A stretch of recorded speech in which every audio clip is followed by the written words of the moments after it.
Yeah, so I do believe we are live. I am your host, Chris Fagan, and you is on Talk Your Culture. I'm so happy to have this episode. This is an exciting episode for me. I've been following this young man for a long time. You know, back when I was rapping, we all was rapping. I retired. Ain't no kinda. I definitely retired. Yeah, I ended it. You know, for me as a rapper, I had to try too hard to be cool or sound cool or look cool. And for most guys like this young man that I'm about to have on this set today, he's just a natural. He's a natural for it, and naturally that's probably why he's still moving in music. But he's a multi-talented, multitasking young man. He's more than just an artist. He's a basketball player. He loves them tennis shoes. He's a barber. And he on a wing spot. We got the wings up here. And one more time. The Mystery Punch. So we got it up here, man. We're going to talk about it. This is some of his content on his YouTube channel. Go check that out. The Cream Team. I'm going to go ahead and hold on. Oh, yeah. We got K in the building, just in case y'all don't know. Been a long time.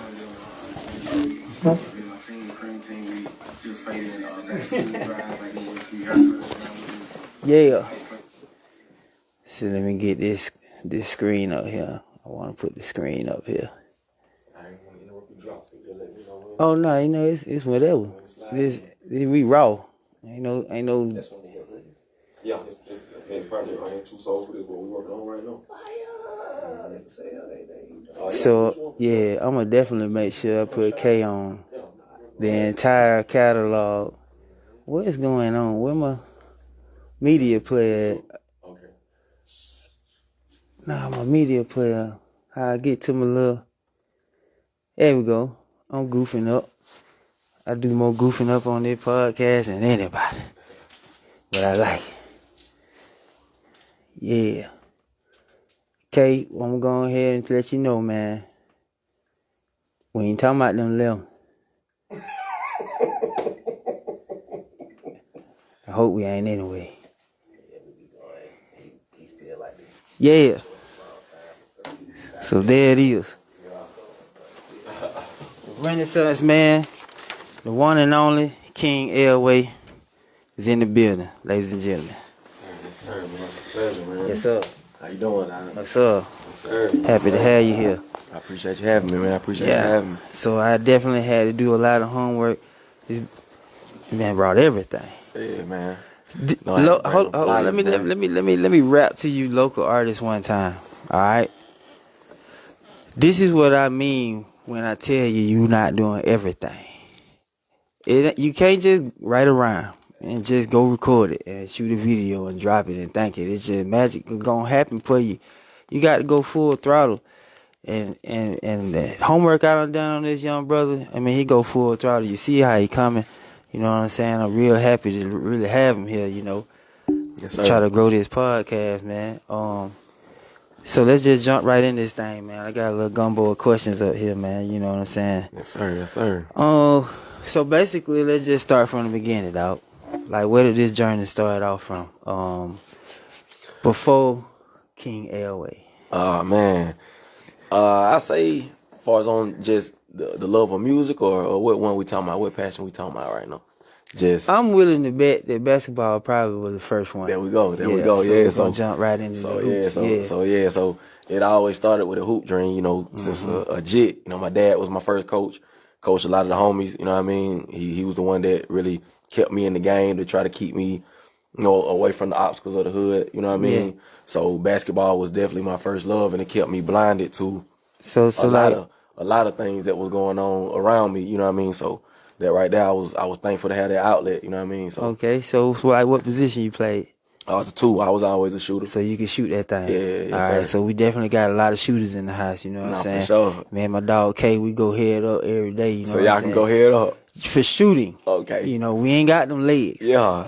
We ain't got them like we used to have them, you know. Sure. I think we left them back in 2010. Ain't nothing wrong with that. Yeah. Ain't nothing wrong with that. We definitely gonna wet you up, you know, if you don't put them hands up. Yeah. Yeah. Ain't nothing wrong with that at all. Two guard. Yes, sir. I noticed you said, and you just said, and I noticed you said in one of your lyrics in the song about the guys in the neighborhood keeping you out of harm's way. Yeah, for sure, following, man. That's on that Big Dreamer for sure, man. Like I say, just growing up in the hood, it was a lot of obstacles, man. A lot of things that get you sidetracked, man. And just, I mean, it's the hood. Yeah, so being one of the ones, a lot of my partners, they always knew that, you know, even on the basketball court, they were like, boy, you it, boy, you know what I mean? So with certain stuff, they just would keep me out the way of it, man. You know what I mean? Just kept a basketball in my hand, the older cats would give me a couple dollars, you know what I mean? They like that. They always looked out for me, so it was just one of them type of things, man. I had people in my life that basically told me, look, go this way, don't go that way. Even if I did, you know what I mean, dib and dab with whatever I did back in the past as a kid, you know what I mean? We all got in trouble. We all did things that we probably shouldn't have, but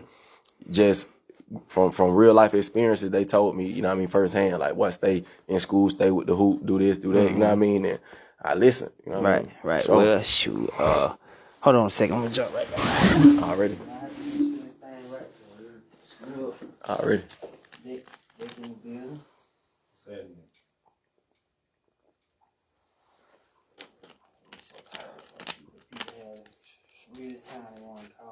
Everybody know what time it is. Some folks still want to hit the phone though. Yeah.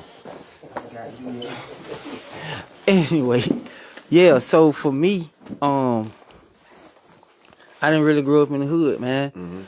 I grew up isolated in like the woods. Yeah. You know what I'm saying? So I ain't have a whole lot of friends. I ain't have a whole lot of things to see. All I had was a basketball goal and a ball. Yeah. You know what I'm saying? So I kind of like developed what I became, because that was all I had. You see what I'm saying? So that's how I fell in love with basketball. It is let's see, did you ever dream of being in the NBA?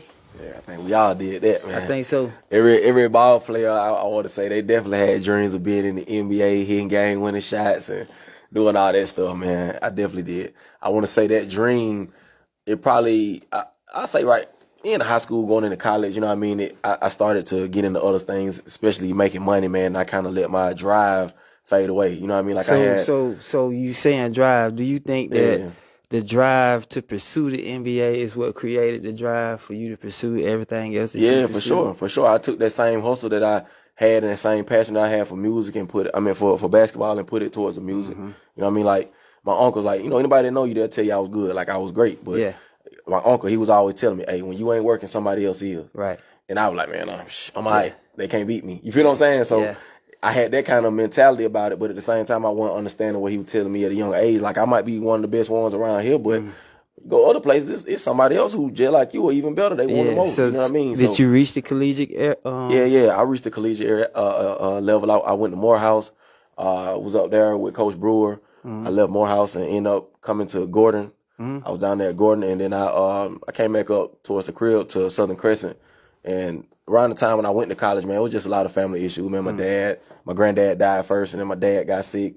So that ended up bringing me back closer to home, and I mean, like I say, so just losing that drive, and you know, with the family issues and stuff like that, I couldn't put all my passion into that because. Well, I can't say you lost the drive. You probably just lost the drive for that. Yeah, and at the time, you know what I mean, it was a lot going on to say the least. You know what I mean. So when did you realize? Was it college when you realized you probably wasn't going to the NBA? Yeah, I say for sure. Like I say maybe like my senior year of high school, man. Like.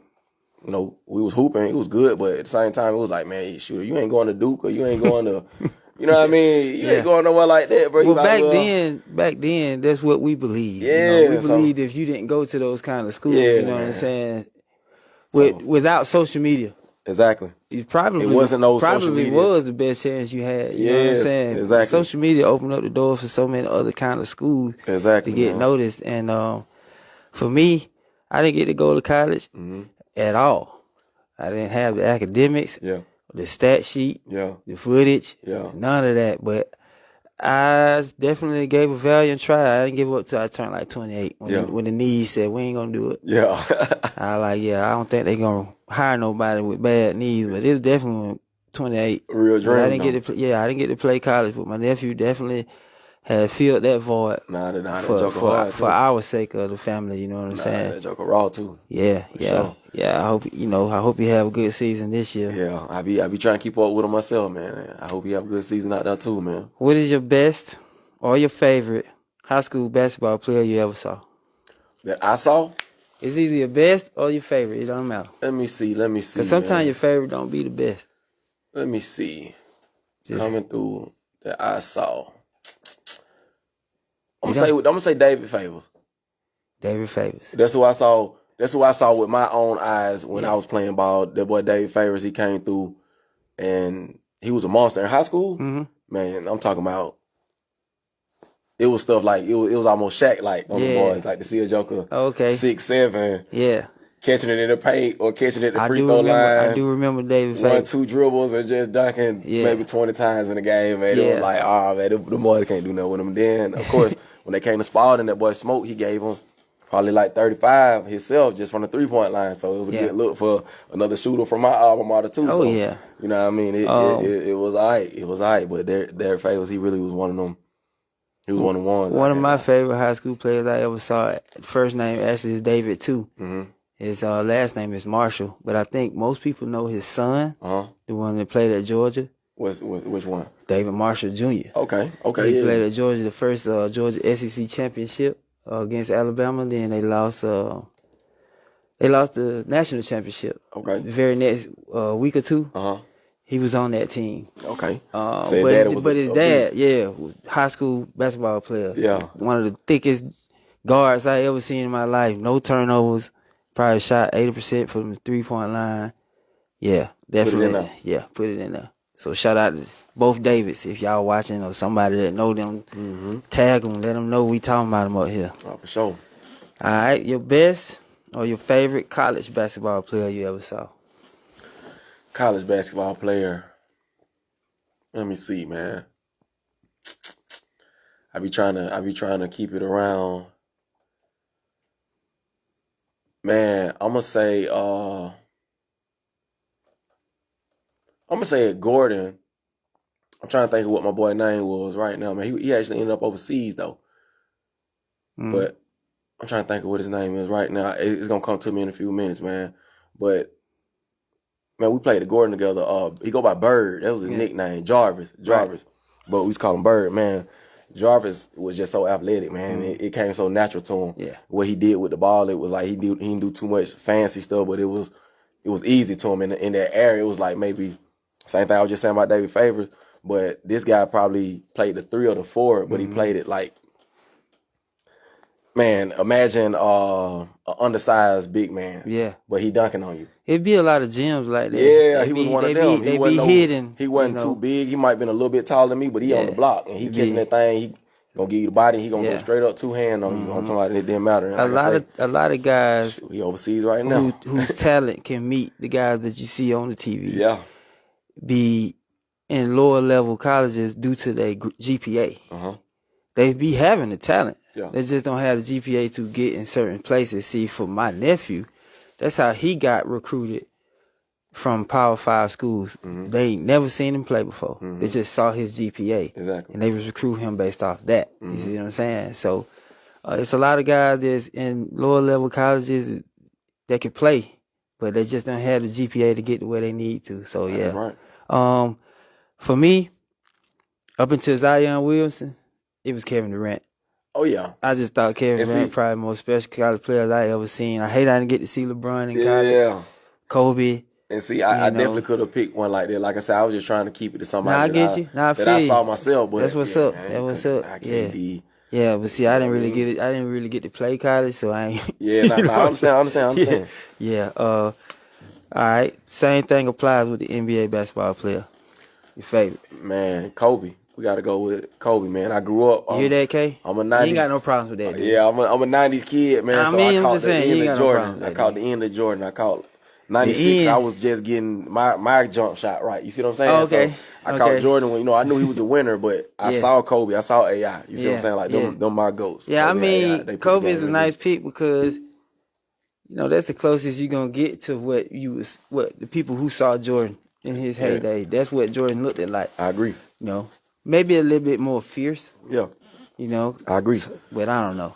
I think AI, to me, was before his time. If he was in the league right now, he'd probably be I know Ja Morant. I know Casey over there, he's not definitely feeling this conversation. But if it wasn't for the fact that Kobe is all-time shot missing person in the NBA, I would say he's the greatest of all time. But he's definitely lead the entire league in missed shots.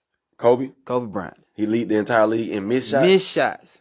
So just think about if he had made 1/3 of those missed shots. You see what I'm saying?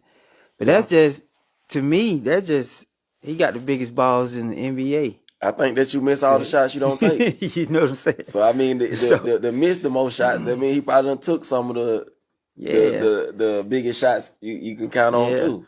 Shots that certain players will pass up. I done seen LeBron pass up a wide open game winner to Udonis Haslem in the corner. Right. So that's definitely, for me, that's definitely what diminishes him. Yeah. But not, not taking nothing away from him, but, certain players want that last shot, and certain players will pass it up for the better shot. But Kobe definitely want that last shot. Ain't gonna take it. Yeah, for sure. The whole team if he got to. For sure. Yeah. All right. For sure. I like When it. my boys will tell you, I bet on Kobe. They was playing the Boston Celtics, and the Lakers was down 2. It's probably 6 seconds left. I told my partner Willie, I said, I bet the Lakers gonna win this game. He was like, what? He was like, man, 6 seconds left. They losing this game. I was like, man, watch this. Man, Kobe hit the game winner off 1 foot from the top of the key. He hit the backboard.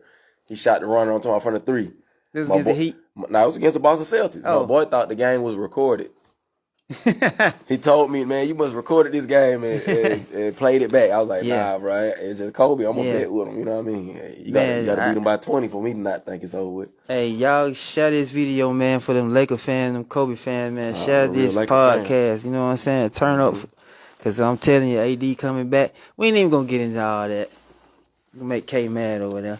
I hope we can win this song, bro. Oh. Who's going to win the championship in college this year?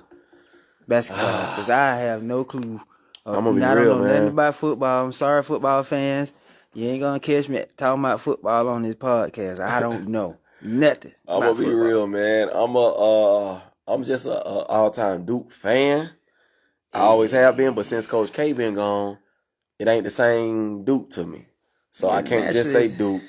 I ain't finna say North Carolina, because that's the rivalry. So I can't just say North Carolina gonna win this year. So I'm gonna just say it's up in the air, man. I'm gonna just say it's up in the air for now. I'm waiting for March Madness. Yeah. I'm waiting for it to pick up, and I'm gonna pick me a team. I'm a Coach K fan. I'm not a Duke fan. Yeah, it ain't the same since Coach K. I'm not a Duke fan. I don't like the Duke players. That's why I can appreciate Coach K, because he takes some supposedly mega stars, but they don't be. Yeah. They be average players, and he make them. Yeah, he get them to the championship. He put it in them. So that's why I like Coach K. I ain't never really liked the Duke. Yeah. For that, but I respect that. I don't know. I respect NBA. That. Who gonna win the championship? Yeah. Man, I'm a Laker fan, but if you asking me, man, it's early. Based off of last year, I'm gonna say Golden State. I'm gonna say they can do it again with them young boys. Now you talking K language. With them young boys, man, they showed me like, man, we did this easy. They're missing a lot of defensive pieces that they had last year.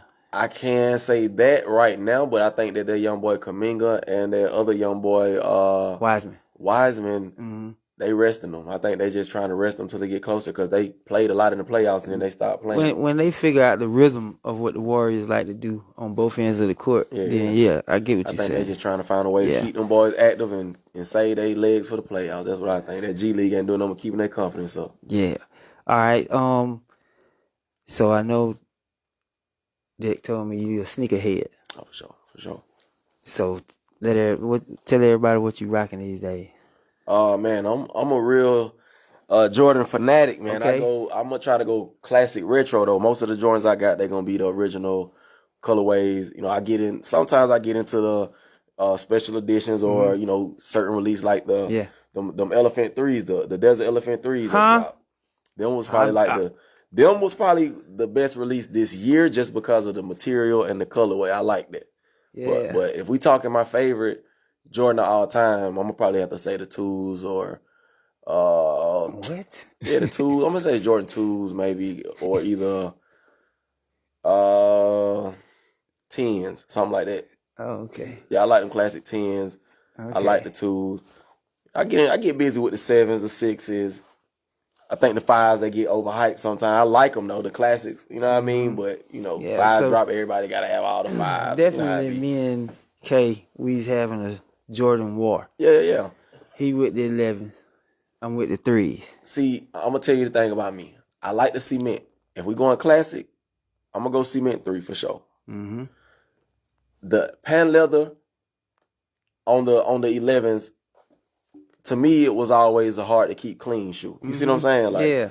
if you got the white with the black pan leather, the white gonna get dirty as soon as you put some jeans on. As soon as you put some Or jeans on it. like and it's gonna be hard to get out too now. It's gonna be hard to get out. So Yeah. in the same way with the cool grays, you know what I mean? Like they be hard to clean. They hard to keep up. So you know what I mean, from the gum bottom and all that. But I respect the 11s. I can't knock them. They're a hard shoe. They know when to drop. They drop it around Christmas. You know, it's always hard to get them. So I respect the 11s now. But if we're gonna go classic, I'm gonna say Cement 3. That's one of the top shoe though for sure. I just want you to know, Kay, that on the record of people that's been on this show, the 11s ain't doing good, man. It just ain't. It just depends. Like I say, I think it's because they one of them. The 11s don't drop to Christmas. Put it like that. You got the bread, you got Cool Gray, you got the Space Jam. You see what I'm saying? So, but they special when they drop. The North Carolina, you know what I mean? They special when they drop now. Now so I you feel can't all take away that. from them. Like the 3s, they gonna come in every color you want. You see what I'm saying? I feel all that. With that, it just depends on which one. You see what I'm saying? I'm just keeping tabs on all the guests that's picking the 3 over the 11. That's all. And I just want. But note now, I picked the 2s and the 10s. You. Yeah. That's your favorite, but you still went with the Cement 3 over them limbs. Just make sure we clarifying that. You know what I'm saying? All right, my little paper a little goofy right here. All right, what started you couldn't have, man? Man, honestly, it's like my brother, man. My best friend since a kid. My dad coached us in basketball, and we've been stuck together ever since. His dad was a barber, or is a barber. And, around middle school, we was in, we leave school walking. We might go hang out at the barbershop after school until my mom, who was a teacher, would get off and she'd just come scoop me from the barbershop. But instead of me just having to wait at the school for her to get off, we'd go hang out at the barbershop. So, of course, I seen people get money at a young age. And I seen the environment, man. It was a cool environment. So it wasn't the art. To me, it was the hustle and it was the feel. Like people feel good when they get up out the chair. Right. And man, everybody a haircut is definitely therapeutic. Yeah, man. So everybody coming through, they feeling good. By the time they leave out, the communication, the sports talk, just everything that happened in the barbershop, and it made me want to be a part of it at a young age. So I say 8th grade, I remember like it was yesterday, man.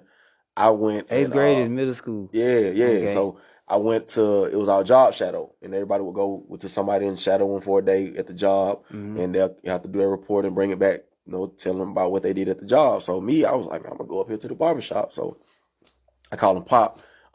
His name is Ira though, but so I hit Pop. I was like, man, can I shadow you for the day? He was like, yeah, man. So I did that, and from that point forward, man, I just fell in love with it. You know what I mean? Just the whole skill of everything. So before I actually got into cutting other people, I started practicing on myself. Right.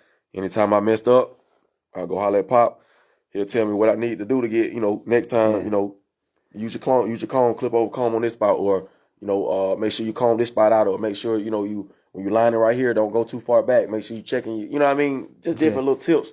So what part did you struggle with the most when you was learning? Was it fading or was it lining up? When I was learning, the fade, of course, is the most difficult part. Just blending of the fade, right? Like that take, especially the texture of the hair. Yeah. Fading, that take time. I don't care how good your hands are. If you just now starting, you ain't gonna be able to fade as good as me. You see what I'm saying? Because I've been doing it for a minute. Right. You know what I mean? So you need muscle memory. Yeah. So even just the time it take to do a blend or a temp, or how to set your guidelines when you going all around with the fade, and you know what I mean, just different stuff like that. He would teach me different techniques, and I was learning as I go. But until I got good with cutting my own hair, and I got a different grade of hair too. So before I got good on my own hair, that's by the time people start letting me fool with them. You know what I mean? They be like, man, I ain't finna let you cut my hair. You know what I mean? So till it start looking nice. Yeah. See, I was always a fool. Like, I'm a clown, so people wasn't finna take me serious talking about cutting no hair, bro. So you know what I mean? I had to show them like, nah, I can do this for real. So by the time they start seeing it,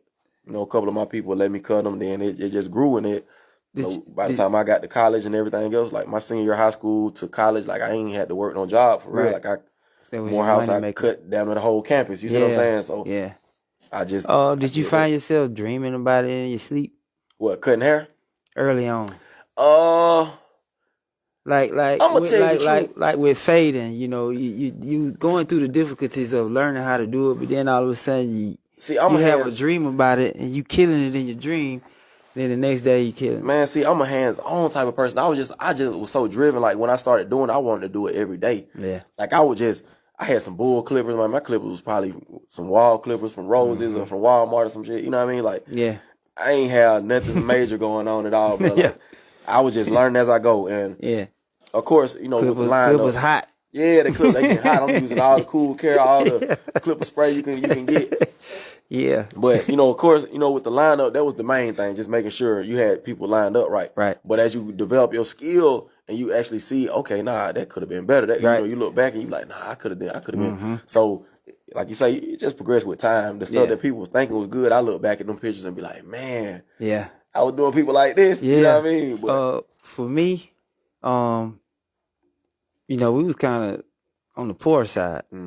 And we didn't stay in the city. Like I said, we stayed in the woods. And we would have to go, we was only one barbershop. Everybody went to it.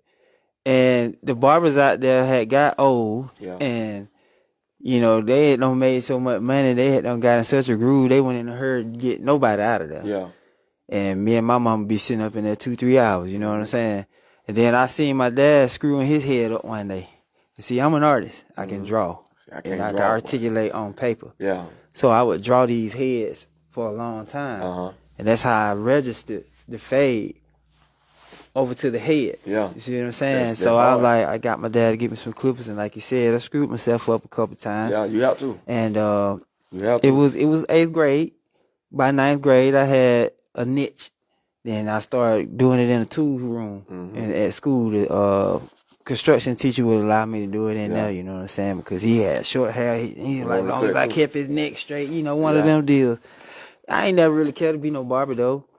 Because I always thought I was going to the NBA. You see what I'm saying? Like, cutting hair was just kept some money in my pocket. You know see, that was one of the things that took me away. I ain't gonna lie. Like, when I started getting money and I started, see, man, like you just say, man, being young and being able to get money on the daily, it'll change you, like, on the tip to where it's like, man, people work hard and people go to, you know, jobs and people, you know what I mean? So me being able to use my skill set and get paid at a young age, it changed my thought process. You see what I'm saying? So for cats who was talking about 5-6 more years to try to make it to the league and try to get some money, and I was already seeing $1,000 a week. You see what I'm saying? I was like, man, I'm finna get this money. Prices wasn't what they are now, so it was one of them type of things for me, man. And like, even with, like, prime example at college, man. Like I was saying, when I went to college, I would cut at Morehouse. I was charging $2 for a shape up, $5 for a haircut. And it take all day to make $200. Man, after probably the first 2 months, my roommate and them be coming out. Like, my roommate be coming up, my homies that's on the hallway, they be coming out. They be like, you ain't going to class today? I be like, nah, I'm cutting today. You know what I mean? Like, that just it was a drive in me for that. So I was cutting hair all day, bro. I'm talking about for them $5. I probably make me $300-$400 in the end of the week. See what I'm saying? Like, in high school, you know, I would just cut mostly on the weekend. When the first time I started working in the shop and in those hours, and it started feeling like a job, man, I couldn't stand it. I couldn't. But it was how I ate. You know, it went to 8-9 years later, I started caring. And started, you know, diving into the things that, I mean, you go look at my station now, it doesn't look like the conventional barber station. You know what I'm saying? Like, it's almost butt naked. You know what I mean? My chair is like McDonald's, if you will. You know what I mean? We got some good food in there, but you gonna get it in about 5 minutes. See what I'm saying? Now, it ain't the best in the world. But it'll get you where you're going. You see what I'm saying? So my service is speed. You know, it's not delicacy or precision. It's just speed. You know what I'm saying? One fast haircut, they know where to go. 15 minutes, man. I got 15-minute intricates. You see what I'm saying? And anybody allowed to counsel, jump right in with the quickness. You see what I'm saying? That's so real. I don't tend to go back and forth with people about being late or missing a spot because it's always getting replaced. You know what I'm saying? So I tell you, you're looking for one of those precise shoot a video haircuts, and it might not be the guy you need to come holler at. Yeah. You know what I'm saying? I'm gonna give you some good looking stuff, but it's gonna happen in 15 minutes. Well, happen out in 15 minutes, you gotta get out my chair. Yeah. Hey, that's real though, bro. That's real though, cause I ain't gonna lie. Like nowadays, like see me, I cut by appointment only now. I ain't even in the barbershop no more. Right. I cut by appointment only. I do 30 minutes, like you say, interval. So my appointments are 30 minutes apart. So I have people that miss their spot or they come late, and I have to explain to them like, hey, I got this neck, bro. They 4 by 4:30 gonna be here. Is there a late So, fee? see, that's what I got to do more of. I don't charge a late fee because I charge a certain amount for the people who sit in my chair anyway. So they gonna look out anyway. Right, you see what I'm saying? right. So it's one of those. So, and right now, everybody I cut is my people. Excuse me. So it's an understanding. You know what I mean? Like they don't do it. They don't. You know what I mean? Like if I cut you right now, you got to know me. Yeah. Just because I'm on the go, I ain't in the shop all day where people can just walk in. You got to really know me, know where I'm at. Multi-business. Yeah. So it's still love, but at the same time, it's people that take advantage of it, the people that come late or they'll cancel, or you know what I mean. And like I say, it's people that in this game they looking for speed. Mm-hmm. They looking for that cut that they can get in and get out. They don't want to be there all day. So like I say, with the convenience of me just doing appointment only, people know they come to me. They ain't got to wait all day. They gonna get a good haircut. You know, they gonna get that 30 minutes in the chair and the next person up. You know what I mean? But I understand that person too, because some people is, hey, 15, 20 minutes, I'm out of here. Yeah. So like, what is the worst aspect of being a barber that you probably just gets under your skin the most? Complaining customers, man. People who get in the chair, change their haircut on you. I want this. I don't want the beard, or keep the beard. You shake the beard all the way up. Constantly making fixes. Yeah, you know what I mean? Get it right there. Yeah, right there. They in the mirror, or just right there. I have jokers that want 2 haircuts. They'll tell me, hey, just tempt me and shake me up. You give them the temp and the shape up, and they say, hey, go over the top a little bit. Bro, that's a haircut. Yeah. That's a haircut. That ain't the same no more. That ain't a temp and a shape up come with one price, but now when I get these other clippers, you want me to touch anything on the top. Yeah. That's a haircut. I don't care if it just grazy. I don't care if it just get the split in, but that's a haircut, bro. My coworkers don't care what you ask for. If they only finna use their trimmers, they finna give you trimmers price. Yeah. If they cut them clippers on, that's right. I don't care where they put them at. That's right. That's a haircut. That's a haircut.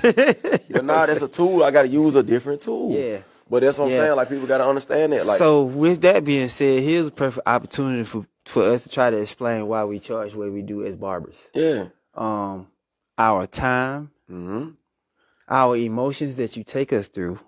That's one of them. The products that we have to continuously buy. And they going over and over and over again. You know, that is why we charge what we charge. I know guys like me and you, we been in this business for a while, so at this point in time, we just charging for our seniority. You know what I'm saying? Like, I've been looking for ways to quit, couldn't have so much. Every time the price go up, I change my mind. Yeah. You see what I'm saying? Yeah. So, you know, let y'all know, in a given time, I can retire.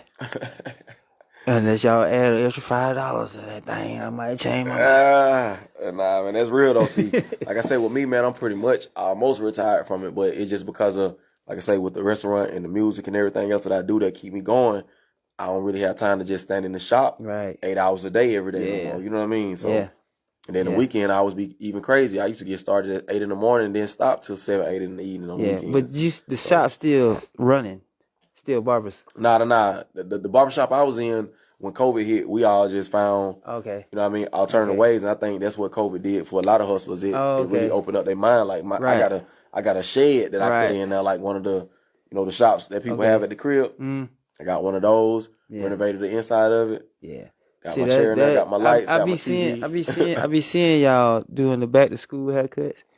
Like, I can't, it's hard for me to do that. That give away them free cuts. Or just work for free? Nah, I don't mind working for free. It's just hard for me to show up to those events.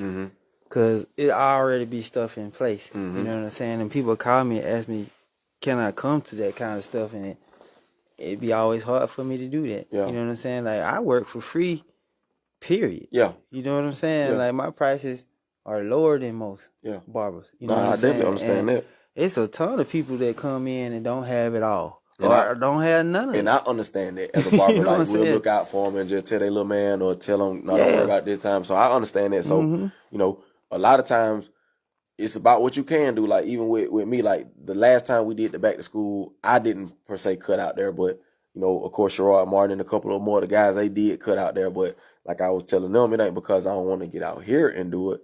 But at the same time, I done cut a few heads already. That come to me and help me keep my lights on. You see what I'm saying? So at the same time, you know how it is. Like sometimes people only gonna come when it's a free cut. You see what I'm saying? So and that's us as our people too. But of course, it's the ones that we know truly can't afford it or truly do need it. I know how it is. We're gonna look out for them. You know what I mean? Whether we do it out here in front of everybody or we do it on the side or whether we end up doing it. Now, you know what I mean? now, are you married? Yeah, I'm married. Okay. So I don't need me to ask you the next question then. What you got? I'm gonna ask you, have you ever cut somebody's hair and made a mistake and smashed his old lady? Nah, man, nah. I ain't never did that one, man. Not made a mistake and smashed their old lady on that one. But hey, I'm gonna tell you what's crazy on that. Sometimes as a barber, you do have to conduct yourself. Just to say that you got to conduct yourself, man. Because some people and a lot of the women, you know, they'll try to, you know, offer you for a haircut or you know what I mean. You'll catch the vibe sometimes and be like, whoa. But you know, nah, never that one though, man. Yeah. I really don't like to smash on anyone's old lady. Period. Exactly. If I feel like she yours, I mean, I ain't even got to know you. Exactly. I ain't got to be cool with you. I just don't want to bother your old lady. I don't want them. I don't think it has ever happened to me. If it did, I ain't know. You're right. I'm very flirtatious. I will say that. Yeah. But I have not done anything that I've been assumed and accused of. No. I haven't done anything that I've been accused of doing. So you've been accused of doing some stuff. I've been accused of doing way more than I've ever did. Yeah. You know what I'm saying? Because it looks like. That's what I was just going to say. Sometimes I'm so flirtatious. Sometimes it just be people putting stuff on you. Like, you know, with me, I do music. Of course, I make music for the ladies, but I grew up around women, so it's always women around me. You know what I mean? Whatever we doing, whether we at shows, whether we go out of town, like whatever we doing, is some women around. You see what I'm saying? And it create the vibe too, because dudes ain't trying to kick it with dudes all day. Just like women ain't trying to kick it with women all day. You see what I'm saying? So it's always women around, but the average dude might think, oh, he all of them. You see what I'm saying? Yeah. You know, but they don't even know, man. These my people, man. You know what I mean? Like, shoot, and they gonna have a good time when they with us. They probably ain't gotta spend no money or nothing. You know what I mean? Just because we gonna create the vibe, we gonna make sure y'all treated like queens. Y'all gonna be treated like real women. But you know what I mean? A lot of people, they'll assume or they'll think beyond what it is just because of how you carry yourself. Most of my barber career, I've had an old lady. Yeah. It's just the last 3 or 4 years, you know, I've been single. You know what I'm saying? And when I had an old lady, I wasn't doing nothing. And I've been single the last 2 or 3 years. I haven't did nothing. I haven't did nothing I wanted to do. I wanted to do some things, but I haven't done any of those things. Exactly. You know what I'm saying? Have you ever wanted to swing on a customer? Man, I'm gonna tell you, man. I'm so laid back, bro. I'm so laid back. Like me personally, I ain't never really had them type of customers. Like I got one of my boys, and people always think that we gonna do it, but that's just how we carry on. Like every time I cut his hair, people like he'll get up out the chair, man. You done messed me up, man. Look at this, and we'll get loud, and then everybody be like, man, y'all all right? And then we'll start laughing and we'll dap each other up and be like, man, this joker do this every time, man. Yeah. So no, I don't know if it's the vibe or what, but I really don't attract them type of customers, man. Like I say, you know. I mean, that's good. Yeah. Considering where you cut at. Yeah. You know what I mean? We have a lot of them come through here asking for it. Yeah, man. They want it so bad. I understand that too. But you know, we be so laid back. You know, we try to do our best to avoid chewing you up. You know. One of our coworkers, you know what I mean, he a little wiry. You don't really want to get him wired up. He's going to probably go 100% with you. Now. Probably wind up outside with you too. Yeah. You know what I mean? Because I don't seen him do it. Yeah. But he's trying to reform. He's trying to, you know, change that. But they come in here, man, and they feel entitled to tell us what's finna happen. Yeah. With our tools and our time. Yeah. You know what I mean? And they do, sometimes they make you want to get off in them eyeballs with them knuckles. Yeah, I understand that. See, what used to, the biggest problem I used to see, as far as customers and their attitude or their emotions, it might be before I started doing appointments or on them Saturdays when I didn't do appointments, and they feel like they done been in there too long. Too long, yeah. Or if they feel like they got them hurry up. Yeah, or hurry they up feel like looks in their eyes. somebody else got in front of them, or hey, I had an appointment, or how you get, you know what I mean? Yeah. And it's stuff like that. But Yeah. once you tell them, hey, it is what it is, hey, or you shouldn't have moved your feet, or you should have Yeah. kept your spot, Yeah. or hey, I ain't in charge of who came in first. I'm just, you know what I mean? Thank God for the appointment system, because Yeah, so that they was kept a lot of that was hard to down. deal with. Mm-hmm. Yeah, so we're gonna switch it up a little bit. We're gonna get a little bit off a topic. I want to play this game. I like to play with my guests. What you got? It's called Say Something Nice. Okay. Okay. You got some ice, bro? Oh yeah. Yeah, y'all go ahead, man. Do your Nah, thing. good. Do your thing. But I'm gonna just explain what's going on. Yeah. I'm gonna just explain what's going on with the game. So basically, it's just finna be some photos of some things that the average person is gonna find hard to say something nice about. Right? The whole challenging thing is to find something nice to say. You see what I'm saying? I got you. So, given to the fact that you're here, I try to let my pictures be surrounded around the things that, you know, my guests have going on in their life. So, Okay. starting the game, say something nice. We're going to start with my man's here. Say something nice about this young fella. That's Lil Nas X. Go back. Yeah, go Go back. ahead. Come on, man. No Go problem. back for me. Oh, my bad. All right. Yeah. First thing I'm gonna say, nice about this one. My man's got a nice fade game on his blend. Nice fade game. Nice fade going up to his dreads a little bit. Mm-hmm. You can't really pay for that precision right there. Whoever did that cut, I I'm know y'all- rocking with him. Yeah. For sure. You handled that perfectly. Yes, sir. Might I add? Yes, even sir. though our partners over here, they having themselves a heck of a chuckle over there about this. But we did. Go ahead, my guy. They in that bag. Go ahead, my guy. In that bag over there. No, ain't no problem. Yeah, so that was handled very nicely, man. A nice fade up to his dreads or plaits or whatever the meal. Uh-huh. It's awesome. Yeah. So let's move on to my man right here. Appreciate you. Lil Murder. Yeah, Lil Murder. Man, I'm Say gonna something say nice about Lil Murder. about this picture or about bro. The Anything. picture? It doesn't matter. I'm gonna say he played that role. I'm gonna say he played the hell out that role, man.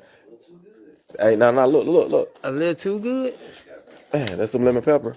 And we got the loaded fries right here. I mean, listen, man. There's some forks over there for you can Listen, get your acting requires little, a heavy amount of talent, focus, and strategic mental balance. Okay.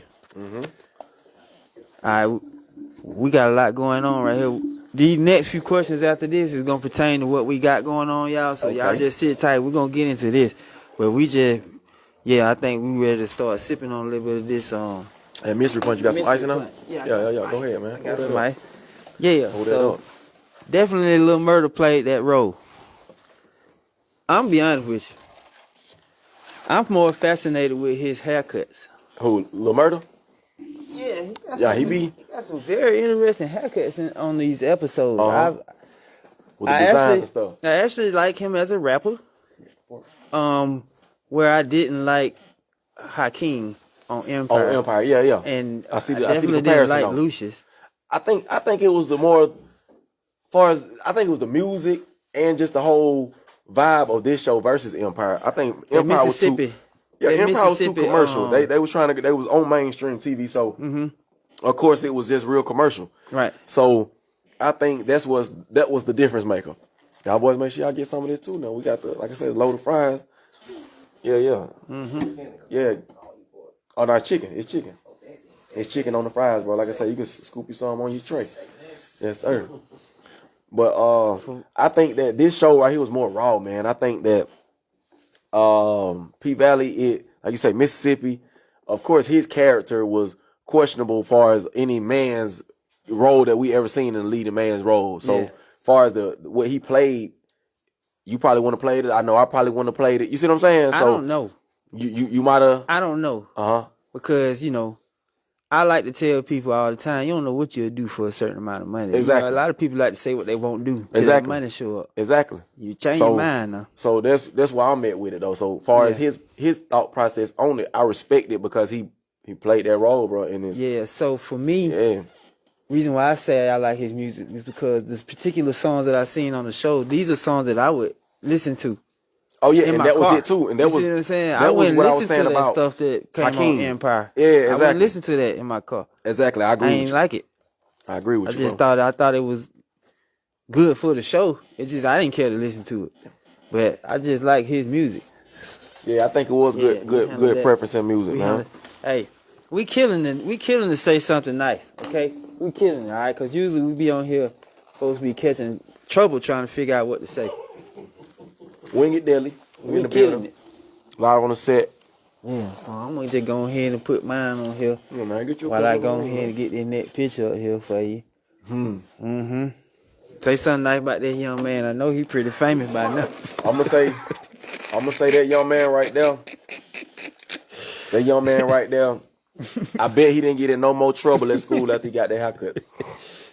That's what I think about that young man. I bet he is a nice, respectful young man to this day right here because of this haircut. What, Kevin? What the problem is? This haircut made mama a proud mom, and he probably do not gang bang. He probably is not a thug. He probably is nothing that a lot of these kids want to emulate to this day. There you go, my man. Oh, I'm from the hood, man. I'm sorry. I can't get it out. I mean, you know how they say you can leave the hood, but you can't get the hood out. Yeah. Ain't the woods. My man just grabbed the loaded fry with his hands. Yeah. That's how good it looked to him. Yeah, I'm finna do this. I'm finna do that right there. Oh yeah. My man Dick over here working hard. I appreciate it, y'all. This is a very interesting blend to me. It's backwards. The darkness is at the bottom and the fade is all the way up to the top. Whoever did this probably took a long time to do that. I ain't gonna say it took a long time, man. I'm gonna say they set that guideline at the top and blend it down. And I said that his mama knew exactly what she was doing because he probably had been talking back and acting grown. So you want to act grown? Yeah. You gonna get a grown man haircut?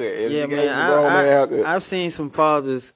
I bet he stayed in their place after that. I've seen some fathers put them shoes that light up at the bottom on their kids' feet. Because they be at school picking at kids about their shoes. And their dad would pull one of them stunts where they make them wear them light up shoes. Yeah. You gotta break him down, man. He might have been.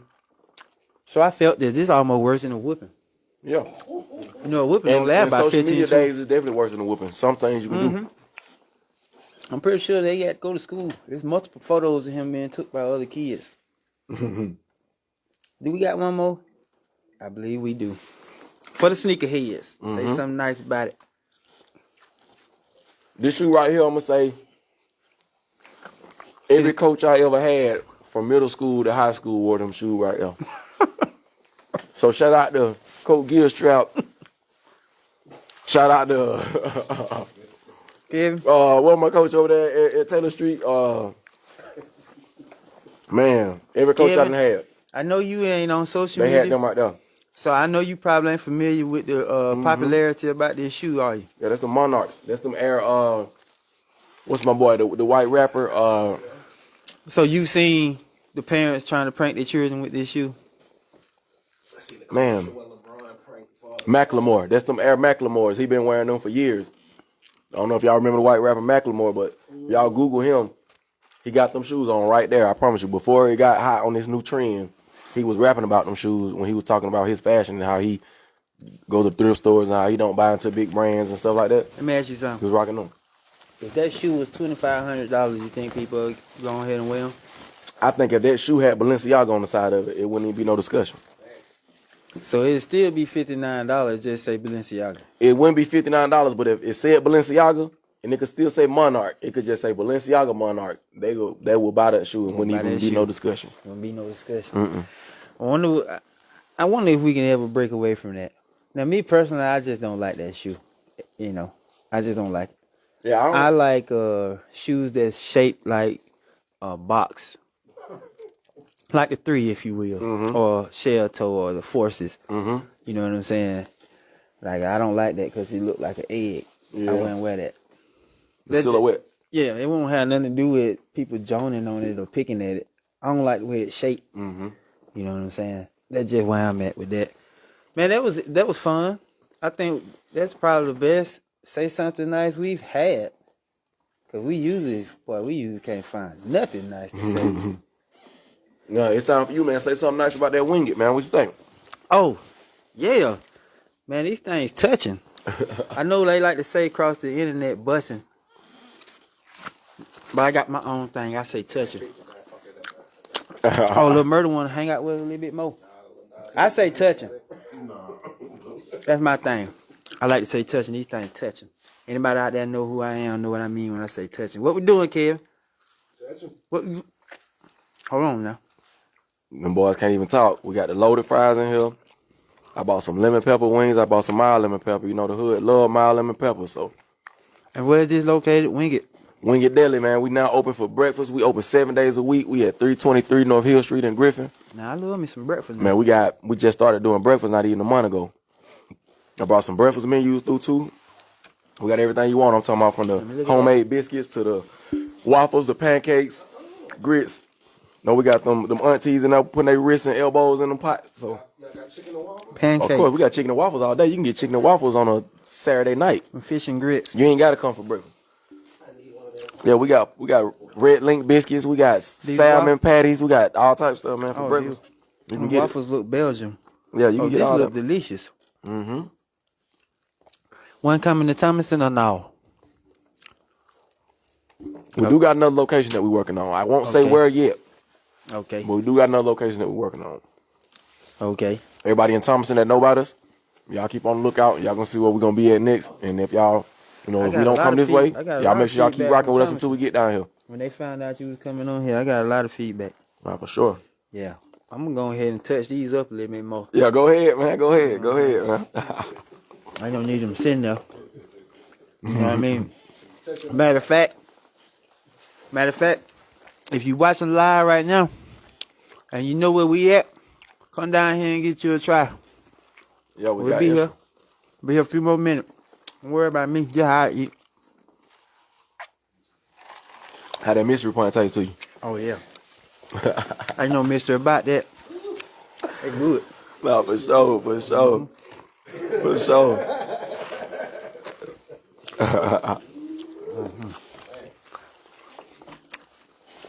Yeah. We rocking with it.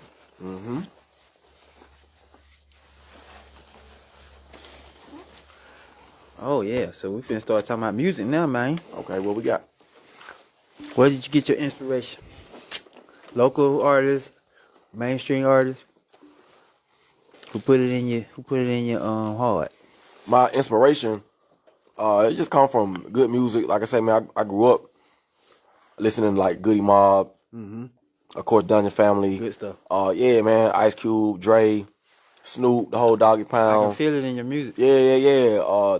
Tip, you know what I mean? Like around that middle school age, that Tip hit real hard. So, I mean, I just came up off real music. Like I say, Wu-Tang, Fugees, Lauryn Hill, real music, man. You know what I mean? So I was just surrounded by that, and plus the influence of the church with my mom, my grandma. They kept us in church as a young age, so I was in the choir. That's where the soul come from. Yeah, you see what I'm saying now? So I gotta stay close to that word, but at the same time, that good music. You know what I mean? So I just try to deliver both of them. I try to bring that word with the good music, and that's where This ain't yours, is it? Nah, you good, you good. Okay. But that's where you get what you hear from me at. You know what I mean? So, how difficult is it being inspired by these people, but finding your own sound?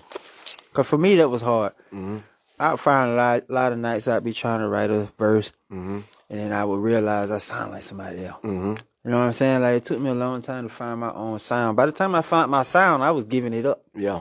You know what I'm saying? See, I think that just come from, like you say, the time that you actually do put in. Because, of course, when you first start, you're going to probably sound like whoever you listening to, or sound like whoever made you want to do it.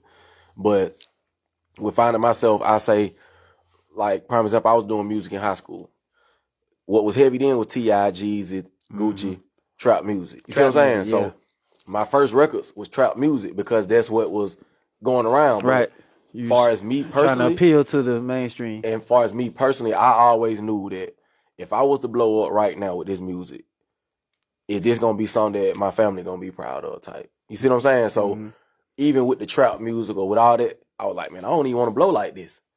I don't want to have to show the world a trap. You know what I mean? Every day I gotta put on this trap persona just to get my point across. That's not what I want to do. And I knew that, you know what I mean, my mom, my grandmama, people like that who actually wanted me to strive and succeed in life. They, you know, if I made it, of course they'll accept it, but that's not They what wasn't gonna fully support it. you see what I'm saying? So I said, man, when I make this music, when I take it serious, I'm gonna put out something that everybody can listen to, from the kids to the grandmama. You see what I'm saying? And that's what I take pride in. So it don't matter what kind of beat it's on, it don't matter what it is. Like I might say a couple words, but the message they gonna get from it, the kids gonna be able to understand it, and your grandmama, your auntie, whoever else gonna be able to understand what I'm saying on this record. They gonna know, oh, he ain't just hollering, he ain't just rapping, he ain't just rambling on. You know what I mean? I noticed you said in one of your lyrics that you got a lot of bars, but you rarely ever curse. Yeah. That's the reason why. I try not to curse because, not saying I try not to, but you know, when I'm telling a story, sometimes it's usually another word I could put right there before I just, you know what I mean, use that curse word. But I know a lot of cats you hear, that's all you hear the whole time. You see what I'm saying? Like, they hook might just be one cuss word the whole time. Well, you know what I mean? You just never know. So I just take pride in being able to give people good music and make people feel what I'm saying without having to cuss every word. You know what I mean? Yeah. My advisor, or my mentor, if you will, he challenged us to, you know, write more verses with less cussing. So we just took it all the way. We just stopped writing cussing words, period. Yeah. You know what I'm saying? And I battled with whether or not the music, you know, was going to appeal to the listeners without it. You know what I'm saying? And it's very challenging. But I listening to your music, you really don't need it. You know what I'm saying? And I battled with the delivery, and I like your delivery. You know what I'm saying? It's not one that you always hear. You see what I'm saying? So I feel like that's gonna work out for you because you'll have your own lane. You know what I'm saying? I mean, you pretty much got everything that an artist needs. You got a good team behind you. You got good people. You got ambition. You know what I'm saying? And fashion savvy. You know what I mean? Like, that's probably one of my Achilles heels. I'm not real fashion savvy. You know, I tried to drip up a little bit today. You know what I'm saying? But nah, man, you got it on, man. Oh yeah. It's about it's about how you wear it anyway, man. Well, you know what? I can have on the same thing somebody else got on, but I'm gonna feel like they can't wear it like I do anyway. You see what I'm saying? My sister told me a long time ago that, you know, I look good in everything. She said I make everything look good. So I try to believe that. You know, I don't really know. Sometimes when confidence be a little lower than what it should be. You know what I'm saying? You gotta keep that up. You gotta keep it up, man. That's I mean, but you know, it been on two sides. I've been accused of being a pretty boy before. You know what I mean? Because I was real neat, you know, and kept them ways. You know what I mean? I got braids now. You know what I mean? But yeah. So when you first recorded your song, what program was you using?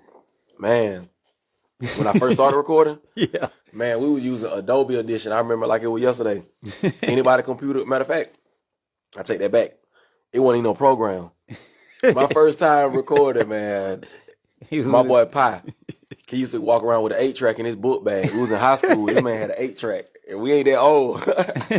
So I ain't lying to you. My boy Smoke, he was the first one that told me, he was like, bro, you got it. Well, you need to come to the studio. We need to record something. Yeah. So we used to just be in class joking. Like, I was always a clown, like, for real. Like, I be having jokes.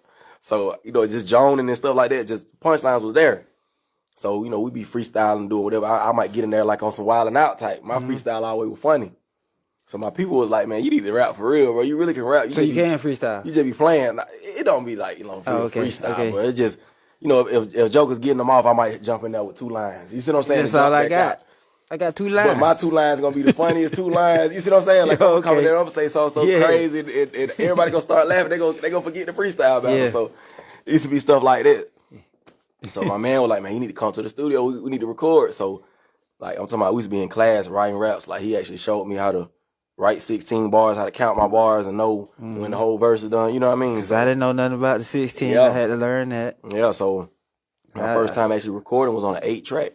For real. Like, my boy had it in his book bag. We left school one day, and I can't even remember who house we went to, but I remember my boy loading it, pulling it out, and I'm like, boy, what are you finna do with this Atari? Like, he had some shit I ain't never even seen before. Like, it's like a record player or something. He's like, man, we finna record. And he loaded it up, and shoot, we had 8 attempts to get it right. Yeah. And that's what we recorded on the 8-track, for sure. What were we using? Kay, the first time? It wasn't Cubase, because we started using that later on. It was something else. It was cheap old program. Mm-hmm. Yeah, so I ain't know nothing about 16 bars, none of that. Like, we was just rapping the entire beat. Yeah. We ain't have no hook. Yeah. We just had the whole beat. Next song come on, we still rapping. Yeah, no hooks. Yeah. And like I said, my mentor, you know, he taught me a lot of stuff. He's like, bro, y'all gotta learn how to make songs. I was like, these are songs. He's like, no, they're not. Nah, see, that was crazy because my boy Smoke, like I'm telling you, Smoke the same age I am, bro. Smoke sounded like a grown man when we was 14. So when they was letting me hear the records, and it was him, a dude named Tony Hawk, and like 2 more dudes, they was from Fairmount. Mm-hmm. But Smoke was on there sounding like he was about 30. And I'm like, man, who is it? They like, that's Smoke. I'm like, what, that ain't you? He like, nah, that's me. And he sounded like a grown man. I'm talking about we 14, 15. They was writing real raps, like full songs with hooks and everything. So to me, it was like, you know what I mean? It was amazing to me to see one of my classmates who I knew had been knowing him since we were kids, but we didn't live on the same side of town. So I saw him every now and then, like, you know, when I would go to the gym, or I would see him at school, but over the summertime, I might not see him. You see what I'm saying? Yeah. So by the time we at this age, and he telling me that he rap now, and he let me hear it, and I'm like, man, that's you. And these boys, like, on Paul Wall beats and, like, on stuff, they still tipping on 4/4s. Like, them boys had jacked the beat and made it sound like something. I was like, this y'all, you know what I mean? So I had to do it. Yeah. And ever since then, I've been locked in. We still alive, ain't we? Oh, okay. Mm-hmm. I just had to check, man. I be goofing up. But, yeah, like, what local artist you wish you could have done a song with? Man, I'm still trying to get them in right now. From where I'm from, bro, you got to go Eagle, you got to go Jody. That's what Breeze. Yeah, for sure. Yeah. That's where I'm from. You see what I'm saying? So when I was young, both of them was making their moves, and they was like hot around the city, of course. But as I got older, they still was doing their thing, and they both emerged. You see what I'm saying? So to me, bro, I got to get one with both of them just to stamp myself in my city. You see what I'm saying? Like I'm hard, of course. I don't need no stamp. Yeah. But I feel like by the time I get one with bro, it's gonna be like I done made an accomplishment to myself. You see what I'm saying? Because I grew up listening to Eagle. I grew up on Jody. You see what I'm saying? So stuff like that, I rock with Eagle. I personally know Eagle. Classic. You know what I'm saying? I don't remember the I don't 20s, know Jody. 21, I remember all this. Yeah. You know what I don't really know Jody like that. I think my man Kev got a chance to meet up with Jody one time. Yeah. But I definitely rock with Eagle, you know what I'm saying? And it would be good to see him resurface. No, for sure. No, he definitely working. He got some hard stuff. Like I said, we done talked a few times, and that's on both ends, but the timing. Yeah. You see what I'm saying? The timing just ain't. Yeah. We ain't caught up with each other yet on that end. But, okay. All right, what mainstream artists would you like to do something with? Man, mainstream, man, I'm shooting for the stars, but I be trying to get at Drake. I be trying to get at, you know what I mean, Chains. I be trying to get at, you know what I mean, like monumental, like stars, like, you know what I mean, Tip. You know what I mean, people like that. Of course, it's still people like say K Count. Mm-hmm. He a sleeper, but he keep a hit. You know what I mean? Right. So far as one of my first features, I would go at Count. You know what I mean? But if you just ask me legendary, or who, if I had to say one name, I'm gonna go with somebody like that. I'm gonna say Drake, or I'm gonna say, you know what I mean, somebody crazy over the moon, the way, you know, when you get that feature, it's... Who's the better rapper, Drake or Lil Wayne? Oh, man. Depending on what you're talking about. I'm gonna go Wayne just because he's classic, and I'm a real hip-hop historian, you know what I mean? So, some of that classic shit that Wayne gave us, Drake ain't do. You see what I'm saying? Like, Drake hard, but he ain't give us no ceilings. He ain't give us the drought. He ain't give us... dedication, 1, 2, 3. He ain't give us, you know what I mean, the Carter 2. I think Drake taps into people more emotionally. Yeah, I mean, Drake, than what Wayne do, but I just think Wayne is a better lyricist. Yeah, it's an evolution type of thing. I feel like Drake is right now the guy. Yeah. I feel like, as far as the internet goes, and far as everything that goes into hip hop right now, it's stuff that he's done that Wayne probably didn't do or couldn't do because he got that bigger advantage and a bigger tool, which is the internet. You know what I mean? So compared to when we was naturally, having his complexity, his complexity might have something to do with it. See, I had to watch Wayne on 106 in Park. You see what I'm saying? Yeah. We couldn't watch Wayne on the phone every day. Nah, we couldn't. You see what I'm saying? No, so yeah. That's the difference of the game right now. Like Drake is being seen every day on his phone versus we had to be in front of that TV, or we had to have that magazine, or we had to have that CD or the mixtape or whatever it was that Wayne was giving us. You know what I mean? I just know whenever they wind up on the song together, it's crazy. The question is always asked who had the better verse, and for me, it's always Wayne. I think Wayne gonna eat anything. I think I tap in emotionally more into what Drake is saying. It's just the stuff Wayne be saying is just pure potent fire. I agree. What I mean, just the metaphors. I agree. I ain't got it in me to downplay Wayne. When people be all Wayne, fell all Wayne. Yeah. He done gave me too much. Yeah. He done gave me too much. Even if I don't like the new stuff, I'm gonna go back to the Carter too. I'm gonna go back to the Carter, and it's gonna ride harder than some of your new artists. You see what I'm saying? So, I can't down. How do you, or what process happens when you finna come up with the next song? Like, what do you do? Do you listen to the beat first, and then you know the song manifests in your head, or do you already have the idea? Cause you just need a beat to kind of match it.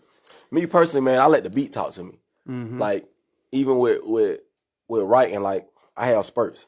Like, right now, I've been in my bag. Like, I've been, like, lately, I've been writing some of the best shit and recording in a different way. Like, usually, I'm gonna write and get it, like, last couple songs I done them right in the studio just because the vibe was right. You see what I'm saying? You flow the whole thing out, or you punch it in? Nah, I write still. Like, I'm on my, not physically write, but I'm on my phone writing it out. But it's like, usually, say an artist want a feature, right?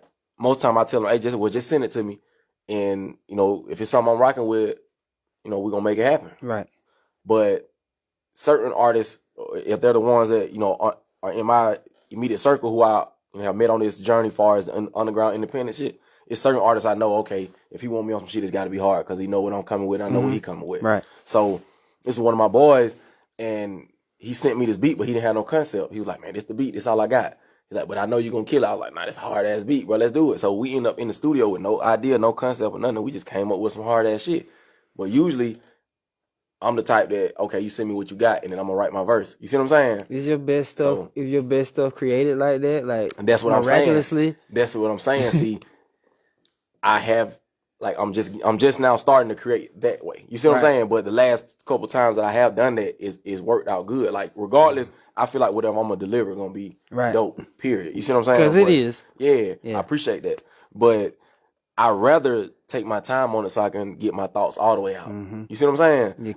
I don't like to be under the, like, even with the studio, time is money. So if you book a session, me personally, when I book studio sessions, I'm going to go in, if I got a 5-hour block, I'm going to knock out however many songs I can knock out. Like, anybody tell you, whoever done came to the studio with us, it's it might pre-rehearsed. It's going to be ready. Like, we're going to be, we might be 3 or 4 of us might book a session. We might book an 8-hour block. He going to get his work in. I'm going to get my work in. You see what I'm saying? So by the time we done, we all leaving with what we need. We ain't just in here for 3 hours and just left with one record.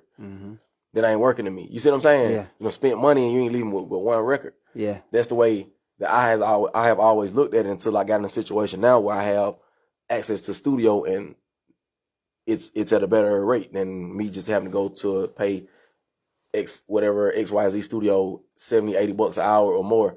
Now when you have the in-home set up and you have access to a consistent spot and you ain't got to come off it like that, now I can sit in there and create. I can do more with this time that I'm here because I ain't finna give you all my money for this one song I'm here creating. You see what I'm saying? So what's the average time you like to spend in though?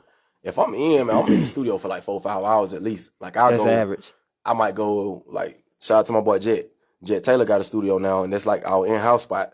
And I might pull up on Jet 12 o'clock at night, and I might not leave out of there till 4 in the morning, 5 in the morning, but we was working. You see what I'm saying? So it be stuff like that. It just depends on what the vibe telling me and, you know, what's going on. But it just be sporadic with me, bro. Like, I'm still gonna write whatever I need to write, but as far as my creative process, I usually just let the beat tell me. Like, whatever the beat's saying to me, I'm going for it. Like, I have some beats I sit on that ain't saying nothing yet.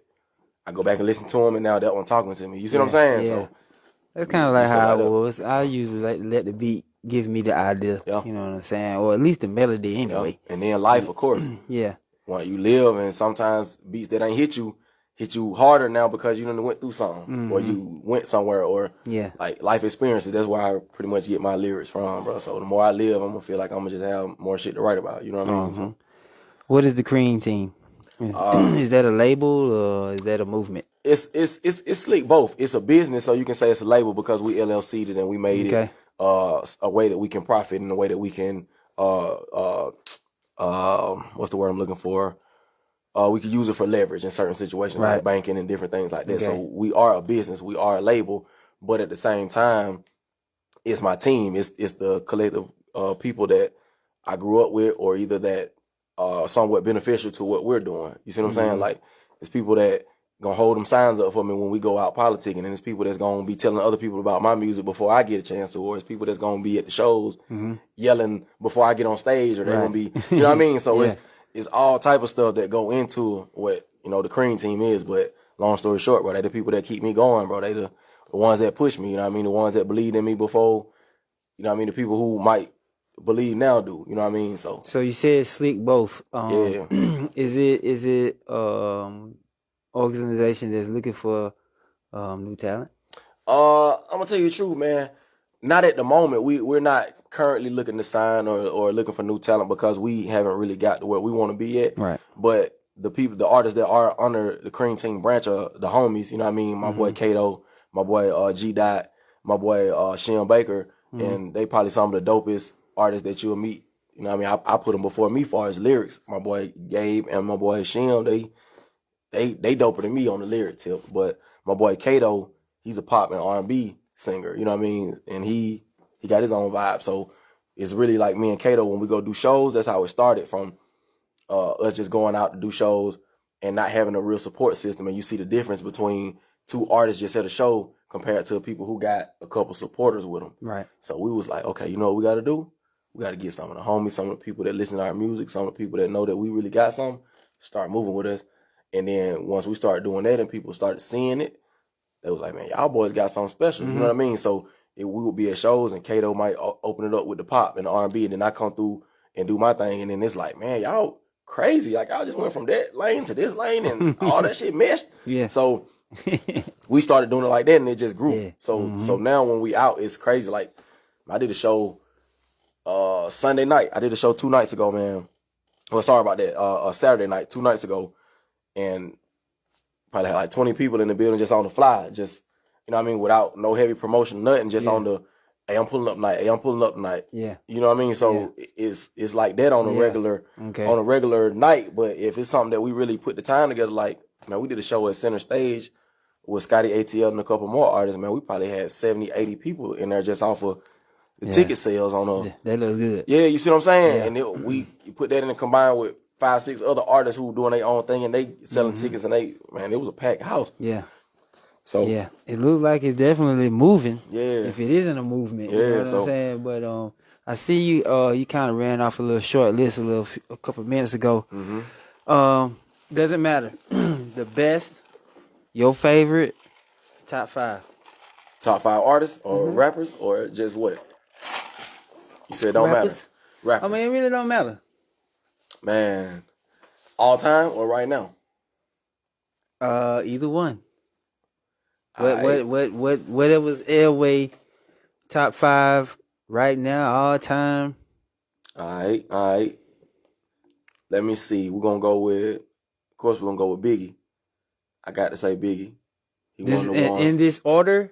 Nah. Okay. He one of my tops just because flavor, like being a young kid, like I grew up listening to Biggie on that. He got some jazzy lyrics. Yeah, he flowing. Like, he getting into the ladies. He got the flavor. You know what I mean? So I was always a Biggie fan. Got to say Pac too, just because of the, you know what I mean? Like, say I'm from the 90s, so when growing up, like, just real music, it was either Biggie or Pac, or if not both of them. Yeah. You know what I mean? So got to say him. We just got through talking about Wayne. Got to go Wayne. I'm going to say Lauryn Hill. Nice. I got to go Lauryn just on the... You don't hear people throw Lauryn in this conversation too often. She one of the ones, bro, especially on the female tip and just on that knowledge. You know what I mean? Like, I'm gonna go Lauryn Hill, bro. Yeah. And so what I'm at 4? Yeah. And we're gonna go Drake. Yeah. And that's just if I gotta go 5 from then to now. You know what I mean? I Yeah. could have went 5 of the past, and I could have went 5 for now. But I'm gonna just mix it like Yeah. that. I'm gonna end it with Drake being the one that's at the top of the top right now. Yeah, I'm gonna have to. I like that list.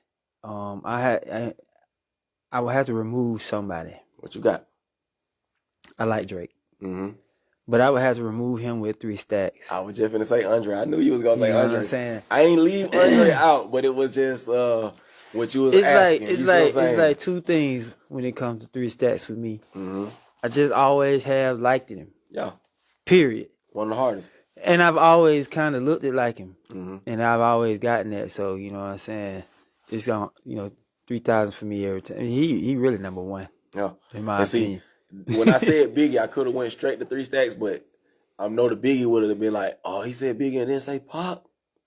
But So listen, that's why I came with the Pop too. But just listen, because, that's with the- me, I'm with both. But if I that's had to no choose knock, one, right? I was a Biggie fan. that's you know no what I mean? knock to Jay-Z and Kanye though. Nah, it's not. Hove is dope, but I went Biggie already. Yeah, You see what I'm saying? So Yeah. it's like yeah. you gotta go Jay-Z or Biggie. You Yeah. can't go both. It's really a tough one to be yeah. asking, to be honest with you. It's a tough question. Just Yeah. like top 5 favorite athlete. It's just hard to Yeah, answer. exactly. When you just gotta put them in 5. Exactly. All right, let's talk about these wings, bro. Uh-huh. How you get into this? Man, from what we were just talking about, the barber, being in the barber shop, people get hungry. They, that's one of the only reasons they pretty much leave their spot in line. People will sit there in that line, but if they get hungry, they gotta go. So So just one of them is things. it a problem when it's your turn to eat? It's always a problem when it's your turn to eat. That'd be crazy.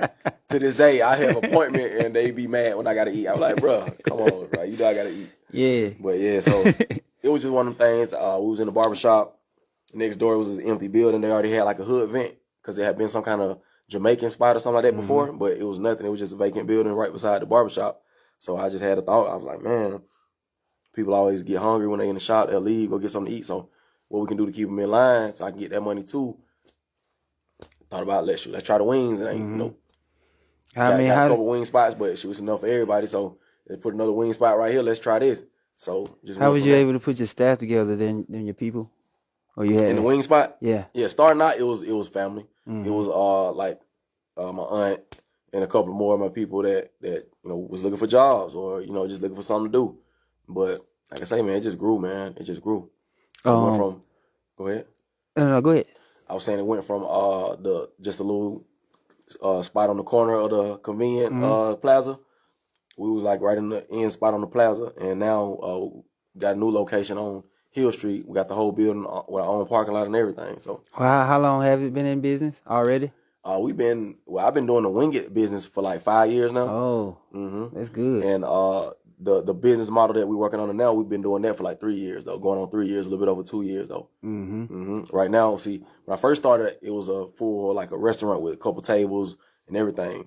But what I got going right now with my new partner, my boy J-Boy, came in and he come from a convenience store background. So basically, he was like, man, you ever thought about taking these tables out and putting convenience store items in here, like snack items and drink boxes and different stuff like that? I was like, nah. He was like, man, you know that people buy that type of shit, add on. So like, that's in there now? So right now, I don't have no tables. The front of it is like a convenience store. And I got Okay. the kitchen putting all the food out. So we Okay. got like the mixed use type of thing Right. going. Got the convenience store deli.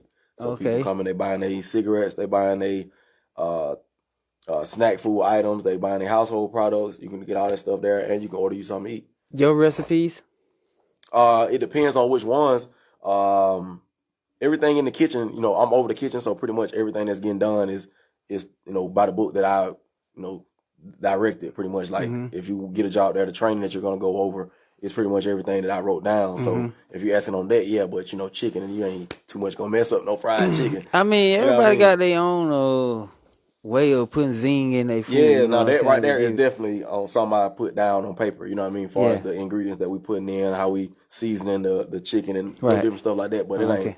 I can't take credit for that. That's grandma's seasoning. Okay. That's what I was trying to get to. Yeah, That's what I was trying to get to. That ain't Yeah, never that's grandma. what I was Just trying to growing up get watching to. grandma cook. You know what I mean? I noticed on your video you was delivering some food yourself. Yeah, for sure. I do that too. So, okay, so you're the only deliverer? No. I will get out there and do that. Okay. Yeah, like I'm saying, like I ain't opposed to doing none of it. Like I still work in the kitchen to this day. Yeah. Like if something going on and my cooks can't make it, couldn't get nobody to fill, I'll be in the kitchen. You know what I mean? So it just depends on what's going on. If we got somebody need a delivery, won't have nobody drive it, I'll take it out there for sure. Okay. All right. That's what's up. And once again, by chance, we'll want to make it to Thomaston. Like I said, man, we're going to keep hope alive on it, man. We're going to keep hope alive. We had put it out on Facebook, man, trying to see where they want another wing at. Any kind of way you can put the mystery juice. Hey, man, you might have to come by the mystery point by the gallon, and then you can break it down and sell it by the cup. I'm just saying, you don't want You got to bud down. You got to bud down that mystery point. Tell you got the P. You got the mystery point. Yeah. So that's pretty much it, man. I think we covered everything. You know what I'm saying? I appreciate you, Deck, for reaching out. You know what I mean? Sure. Definitely trying to grow this podcast, guest by guest, and the more popular features I can have on here helps out, man. And I'm sure. I the revenue you created. I hope we got a bunch of live viewers. Most of my viewers coming on after the live. Yeah, ain't no problem. You know what I mean? So I had a good time, man. The wings is good. Sure. I don't know if Kay gonna let one of these boxes leave up out of here. I'm finna get me some more for you decide. I gotta get me a couple more. Yeah, we gonna go in a little bit more.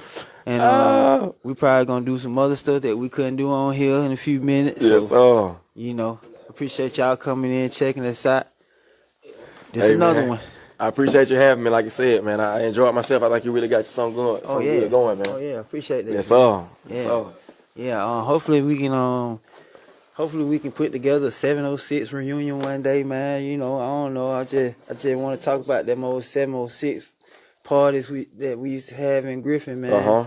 That thing used to be lit. I know it's a couple of little babies walking around. Say a couple of 706 baby walking around. 706 baby walking around. From that party. Whether you from Woodbury or Thomason or the 706 pandemic, baby. And it's crazy. The 706 party was held in Griffin, so I mean Griffin was there. So I know it's a bunch of little Barnfield, Griffin. Who? They was after 706. So that's where them wings were coming from. Yeah, when y'all were doing that at Mama's, I was in the kitchen, though. Yeah, cause I was wondering where them wings were coming from. Didn't know that. I never knew that. Yeah, that's what's up. So y'all make sure y'all rock with the Wing It, man. And make sure y'all go on this YouTube channel, check out this stuff, man. This is some real good local music, man. You don't really find local music like this. I mean, it's only gonna be local for so long before Too Soulful on the way, man. Before my man go mainstream, you know what I'm saying? Too Soulful on the way. It's on the way. I promise you, good music, good vibes, good people. Yeah. One day I'm gonna have to come up there and hoop with y'all, man. You know what I'm saying? Standing behind the 3-point line for a few minutes. We ain't doing nothing in the paint no more. Man, I can't even get up, bro. Nah, man. Come on up, though. We still get it in. Where y'all be at? Man, I was just playing in this league up in Stone Mountain. Oh, okay. Playing in that. So what's the name of that gym in Griffin? Which one? Yeah. Shout out to City Park.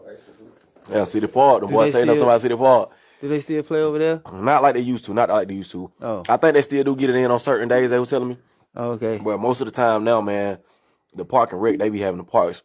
Basketball season starting up, but like the teams, like they be having practices and different stuff like that. So we just been getting in how we can. Yeah. The league getting ready to start up for the men league in Griffin too. So.